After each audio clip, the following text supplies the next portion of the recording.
Hey, what is up guys? We're going to be doing a quick deck profile of Enigmans, and finally I've built it after opening so many packs of Weird Trinity Dragon. But yeah, I really want to showcase this to you guys because I also got an SP pack for this, and I think it was in the previous video. So yeah, let's just get started. Alright, so for our starter, we are going with Enigman Zephyr. So Enigman Zephyr is actually one of the better starters that you can actually play for this deck.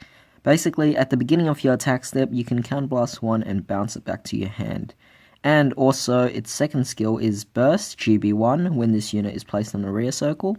If your Vanguard has 10,000 or more attack, this particular unit gets 4,000, and if your Vanguard has 30,000 or more attack, then you can give the Vanguard 4,000. So that's a really effective card that doesn't even go into the soul, so it makes it a really active card that you're pretty much using every single turn. And the bouncing back to the hand is pretty nice because you have a 10th guard always ready. Alright, so for our grade 3 lineup, we are playing Enigman Gigastorm, a much better card than Enigman Storm. The ride chain is just really inconsistent and it's quite slow, and also the reward at the end is also not that great. Enigman Gigastorm, on the other hand, is really good. Both skills are actually really amazing. The first skill is Burst GB2. At the beginning of your attack step, if this unit has 15,000 or greater attack, it's pretty easy to achieve. You can soul charge one, and then if this unit has 20,000 or greater attack, then all of your units in the front row with Enigman in its card name gets plus 4,000 until the end of the turn. For its second skill, it's when it hits the Vanguard, then you can counterblast one and soul blast one, and if you do, choose one of your rear guards with Enigman in its card name, and increase that unit's attack by this unit's attack. So that's a really nice card, and overall, I'd rather play this over the ride chain. For our backup, we are playing Enigman Mega Current. It's just a nice card to have, really. It's better than Storm and Tornado. The unfortunate thing is that it doesn't have any skills for the Vanguard circle. It just has this skill of getting plus 4,000 when it's placed on a rear circle if your Vanguard has 15,000 or more attack. Other than that, it's really just there to pay the cost for strides. So overall, the skill is pretty irrelevant, and I just play it there just because it's pretty much a stride fodder. Okay, so moving on to grade 2s, we are playing Enigman Helm, only 3 of them, however. I thought about playing 4 at times, but I felt like 3 is enough, simply for this reason.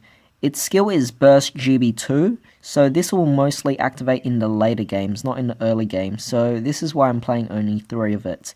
When this unit is placed on the rear circle, if your Vanguard has 15,000 or greater attack, then this unit gets 4,000 until end of turn, and if your Vanguard has 30,000 or greater attack, choose one of your Vanguards, and until end of the turn it gets the skill of, when your opponent's unit is put onto the guard circle, you can choose one of your rear guards with burst ability and put it into your soul, and if you do, your opponent chooses one of his or her grade 3 or less guardians and retires it.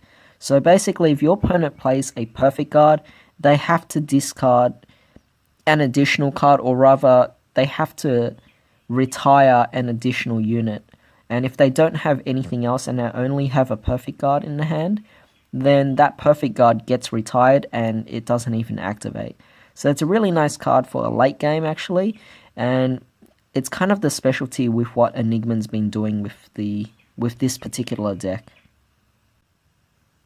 Alright, so just before I continue, in the background, there is a few birds outside chirping and stuff like that, so if you guys can hear that, then I'm sorry. It is the afternoon right now, and pretty much it is my only opportunity to record a video right now. Hopefully it's not too loud and it doesn't really bother you guys too much. But yeah, moving on, we're playing 4 Enigman Sirocco. Its skill is Burst, Soul Blast 1. At the beginning of your attack step, if your Vanguard has 10,000 or greater attack, you may pay the cost, and if you do, until end of that battle, this unit gets plus 2,000. So it becomes an 11k attacker, which will pretty much hit any Vanguard out there, unless that Vanguard has any extra power. And the additional skill is If your Vanguard has 15,000 or greater attack, then choose one of your opponent's units, and that unit cannot intercept until the end of that battle, which is also really nice. I'm playing 4 of this because, well, it's just to fill the space for grade 2s. You guys can take out one of them to play an extra Enigman helm.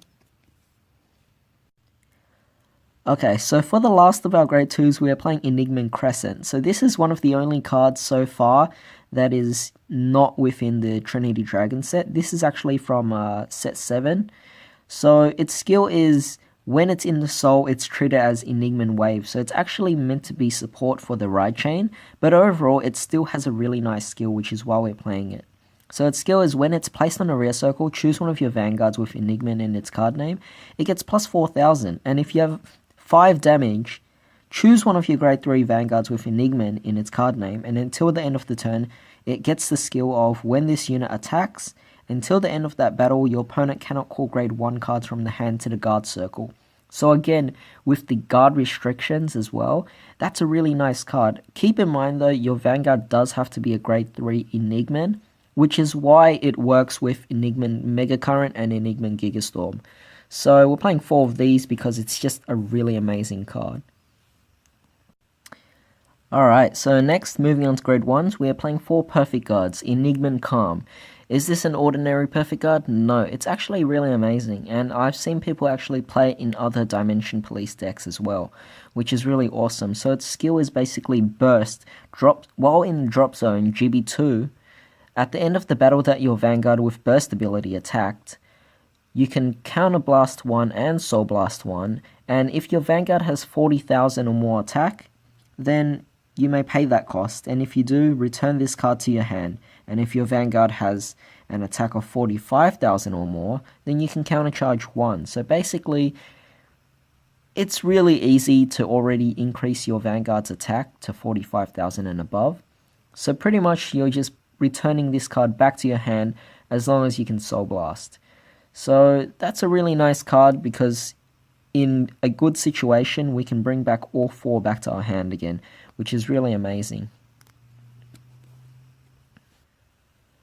Alright, so this video might actually be a little long because I am pretty much explaining every single card, simply because this is obviously a new deck that I'm showcasing right here. So if you guys don't want to listen to me explain every single card, you can always skip the video, because you guys can always see in the back here that I have the cards laid out, so that for those that actually don't want to see my explanations or don't want to hear my explanations, then you can always just skip to near the end of the video just to see the actual deck itself. So that's something for you guys to do, but for now I just want to explain it for people who actually want to learn how to play the deck. So yeah, moving on to Enigma Blanc. This is a 4 of, and it's actually even played in other Dimension Police decks as well because it's so good. Its GB2 effect or skill is, at the beginning of your attack step, you can put it into the soul and countercharge 1. And that's a really amazing card for Dimension Police because a lot of cards require counterblasting. Its second skill is Burst. While in the soul, you can put this card into your drop zone, and then if your Vanguard has 10,000 or greater attack, then choose one of your Vanguards with Burst ability and it gets plus 4,000 until end of turn. If the Vanguard has 35,000 or greater attack, then choose one of your Vanguards and it gets another 4,000. So that's a really nice card to go with, but mostly we're using it to countercharge. And the thing is, if we ride with this card, it's already in the soul to activate its second skill, which is a really nice thing. Alright, so next we're playing Enigma Squall. We're only playing 3 of this. Its skill is GB1. When boosting a unit with burst ability, it just gets plus 2,000 until end of battle. So it's a really simple card to meet the whole power requirements, and I'm just playing 3 of it because it's quite nice.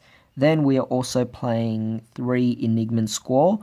This card is also from set 7 as well, alongside with Crescent, and it's counted as Enigma Ripple while in the soul, which again, it works for the ride chain, but in this case, it still is a great card. When its attack hits a Vanguard during the battle that it attacked or boosted, you can counterblast 1, and then if you have a card with Enigma in its card name in your soul,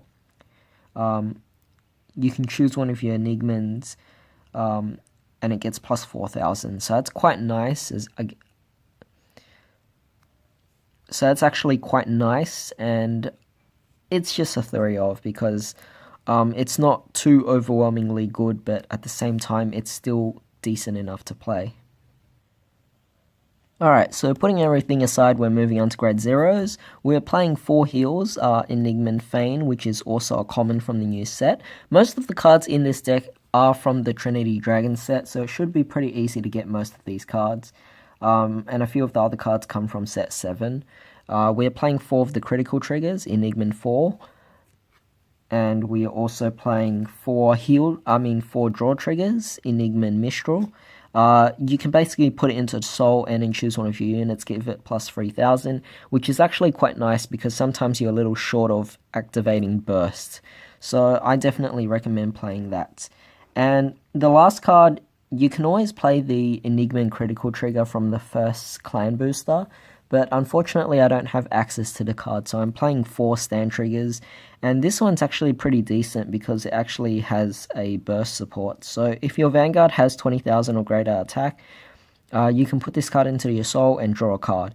And if your Vanguard has 35,000 or more attack, choose one of your Vanguards with burst ability, and until end of turn it gets the skill of when your drive check reveals a grade 3 card, you can pay the cost, which is Soul Blast 1, and if you do, choose a Sentinel on your opponent's guard circle, and that unit's effects with cannot be hit are nullified.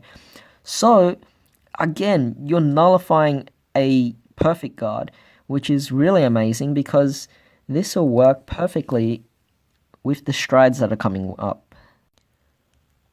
Alright, so for the strides, I don't really think I'll go over the skills, simply because the strides is so much more generic, and I feel like you guys can figure out what most strides should be played. And honestly, the stride zone is up to you on what you want to play as well. For my stride zone, I'm playing Great Galactic Governor Commander Laurel D. We're playing 2 of these. I rarely go into this. It's actually quite hard to actually pull off the thing.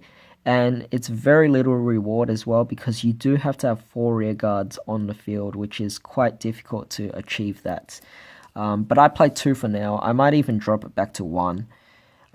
We are playing 1 Super Cosmic Hero X Tiger. This card is pretty much one of the greatest cards ever. It's just so easy to do this. Turn over another G unit, and when it attacks, it gets 4,000 for each face-up card in your G zone, including G Guardians.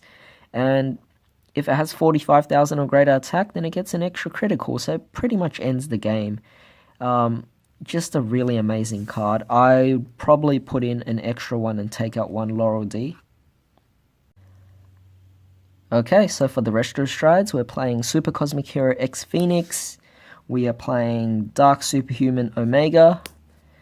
We are playing Super Cosmic Hero X Rogue.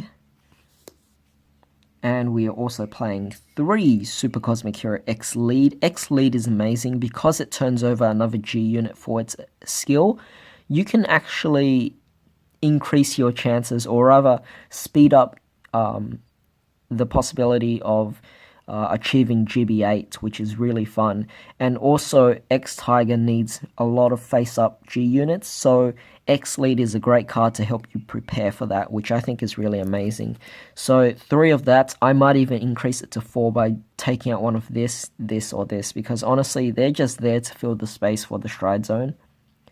And then we have Super Giant of Light Enigman Crossray. Because this is an Enigman deck, we have to have at least 1 Enigman stride there, just because. And then for the last of our G units, we are playing Dark Superhuman Pretty Cat, because, well, she's just there. Again, we can easily take out these 2, and this, or even this, or maybe one of the Laurel Ds. We can take them out to add in the X Gallop, because X Gallop is honestly a way better stride to play. And I'm also missing the GB8 card as well. I think the GB8 Die King, I think is its name, is a really amazing card, and honestly GB8 is really easy to activate for Dimension Police. So I definitely recommend that you guys try and get that, and of course get Excalibur as well, because it's just a quadruple drive. That's really amazing. I really wish I could have gotten the Die King, which is the GB8, and I really wish I could have gotten 4 copies of Excalibur. But honestly, it's pretty hard to look for Excalibur right now. And Die King, I've been meaning to get it, but the thing is, I rarely go out that much, so haven't been able to get it at all right now. And I just really wanted to show you guys this deck profile. So moving on with the G Zone, the G Guardians. Actually, yes, we are playing Gallant Incarnation G05. We're actually playing 2 of those because it's such a simple skill and it just gets you so much power. Soul Blast, any card with 5,000 or more attack, it gets plus 10,000, and then if a card was put into your damage zone this turn, then it gets another 5,000. So it's just a really easy card to pull off. Then we have Enigma Patriot. This is the generic card. If your opponent's attacking with 20,000 or more attack, then this unit gets plus 5,000 shield, which is, again, really nice there. And the last card we are playing is Super Cosmic Hero Excalibur, which, if your opponent has 30,000 or greater attack, then this unit gets 10,000 shield. And then you can choose a card from your hand, discard it, and then choose your own Vanguards, and then give it 4,000. Which it's pretty hard to pull off because your opponent has to have 30,000 or more attack. But again, that thing can happen quite a bit, so I'm playing at least one of it. But the G Zone is completely up to you on how you want to play it, so the ratios are your choice. You can even play the new card that actually flips up other G Guardians and help activate GB8 a lot faster as well. So that's pretty much it for the deck profile. I hope you guys actually enjoyed this and found it helpful in some way, because I really wanted to get this deck out to show you guys how fun it is actually. I really love playing this deck, and it's not the deck that will always win at locals, but at the same time it's just so fun to play, and it's so cheap as well because most of the cards you're getting are from the same set, and a lot of them are also commons and rares, so it's really nice. The only thing I would add in is obviously the GB8 card for the Stride, which is amazing by the way, and also 4 copies of Excalibur because you get a quadruple drive. But overall, this is just a great deck, and honestly, what you have right here is already so amazing. So hope you guys enjoyed that, and hope you guys have a great day. I'll see you next time.